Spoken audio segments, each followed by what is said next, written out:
জুতো খুলে আমরা এখন ঢুকছি শরৎচন্দ্র চট্টোপাধ্যায় বাড়ির ভেতরে।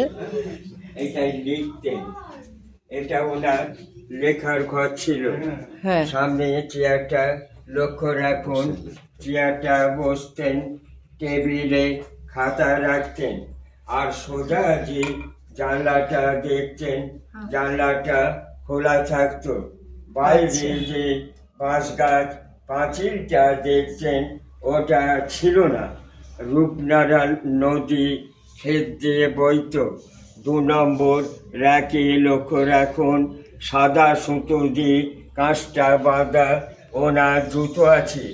ইজি 4-এ কনে লক্ষ্য রাখবেন ওনার লাঠি, আর ইজি 4-এ ওনার নিচে যে মৃত্যুশয্যা ছবিটা দেখছেন শরৎচন্দ্রের, যে তার পক্ষে শ্রী হিরণ